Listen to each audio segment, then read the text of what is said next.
નમસ્કાર દોસ્તો, સ્વાગત છે આપ સર્વનું તમારી પોતાની YouTube channel ocean coaching classes પર। મિત્રો, આજે આપણે ધોરણ 8ની જે પ્રોજેક્ટ પ્રવૃત્તિ બુક છે તે પ્રોજેક્ટ પ્રવૃત્તિ બુકમાંથી પ્રવૃત્તિ નંબર પ્રોજેક્ટ નંબર 32 વ્યસન મુક્તિનું સંપૂર્ણ સોલ્યુશન આપણે આ વિડીયોની અંદર જોવાના છે। મિત્રો, ધોરણ 8ની જે પ્રોજેક્ટ પ્રવૃત્તિ બુક છે તે બુકમાં આપવામાં આવેલા દરેક જે પ્રવૃત્તિઓ છે અથવા તો જે પ્રોજેક્ટ છે તેના સંપૂર્ણ સોલ્યુશનના વિડીયો અને પીડીએફ આપણી ચેનલ ઉપર મુકાઈ ચૂક્યા છે।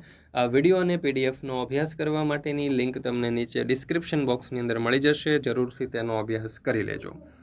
ચાલો તો શરૂ કરીએ આપણે પ્રવૃત્તિ નંબર 32, પ્રોજેક્ટ પ્રવૃત્તિ 32 વ્યસન મુક્તિ। અહીંયા કહ્યું છે કે વ્યસન કરવાથી થતું નુકસાન વિષયના ચિત્ર, નાના વાક્યો અને સૂત્ર તૈયાર કરો।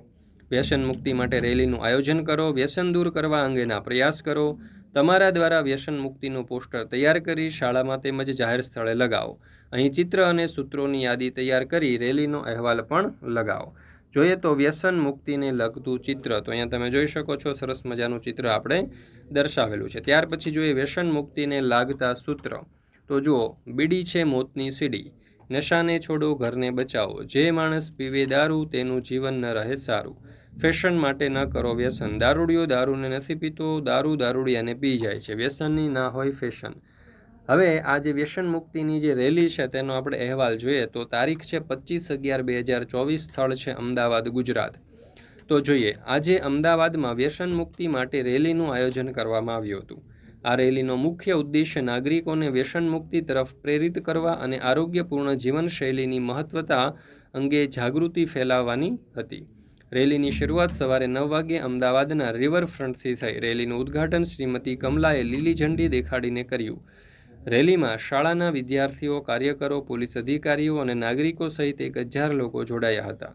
મુખ્ય વક્તવ્યમાં મંત્રી મહોદયે વ્યસન મુક્તિની આજીવન પ્રતિજ્ઞા લેવાની અપીલ કરી અને વધુમાં વધુ લોકોને આ અભિયાનમાં જોડાવા માટે પ્રોત્સાહિત કર્યા। રેલી દરમિયાન શાળાના બાળકો દ્વારા નાટકો અને ગીતો રજૂ કરાયા, જેના માધ્યમથી વ્યસન મુક્તિના સંદેશાને વિસ્તૃત કરાયો। જાહેર પત્ર અને પેમ્પલેટ વિતરણ કરવામાં આવ્યા, જેમાં વ્યસન મુક્તિના કેન્દ્રોની માહિતી અને તેમાં ઉપલબ્ધ સેવાઓનો ઉલ્લેખ હતો। આ રેલી સમાપ્ત થાય તે પહેલાં સૌએ વ્યસન મુક્તિની પ્રતિજ્ઞા કરી અને પોતાના પરિવાર અને મિત્ર વર્તુળમાં આ અંગે જાગૃતિ ફેલાવવાનો સંકલ્પ કર્યો। આવી રીતે વ્યસન મુક્તિ રેલીએ નાગરિકોને નકારાત્મક વ્યસનોમાંથી બહાર આવવા માટે પ્રેરિત કરવા અને સ્વસ્થ અને સકારાત્મક જીવન જીવવાની પ્રેરણા આપી। તો મિત્રો, અહીંયા આપણે આ પ્રોજેક્ટ પ્રવૃત્તિ બુકની પ્રવૃત્તિ નંબર 31 પૂર્ણ કરીએ છીએ। ફરી મળીશું પ્રોજેક્ટ પ્રવૃત્તિ બુકની પ્રવૃત્તિ નંબર 32ના સંપૂર્ણ સોલ્યુશન સાથે। ધોરણ 8ની જે સ્વ અધ્યયન પોથી છે તેના દરેક પાઠની જે સ્વ અધ્યયન પોથી છે તેના સોલ્યુશનના વિડીયો અને પીડીએફ, તેમજ ધોરણ 8ની જે પ્રોજેક્ટ પ્રવૃત્તિ બુક છે તેના દરેક પ્રવૃત્તિના વિડીયો અને પીડીએફ આપણી ચેનલ ઉપર મુકાઈ ચૂક્યા છે। લિંક તમને નીચે ડિસ્ક્રિપ્શન બોક્સમાં મળી જશે, અથવા તો પ્લે સ્ટોર ઉપરથી આપણી એપ્લિકેશન છે ઓશન કોચિંગ ક્લાસીસ ડાઉનલોડ કરી શકો છો। ત્યાંથી પણ તમે સોલ્યુશનની પીડીએફ મેળવી શકો છો, અથવા તો આપણા વોટ્સઅપ ગ્રુપમાં જોડાઈ જજો, જેથી કરીને આવનારા તમામ વિડીયો અને પીડીએફની લિંક તમને વોટ્સઅપ પર પ્રાપ્ત થતી રહે।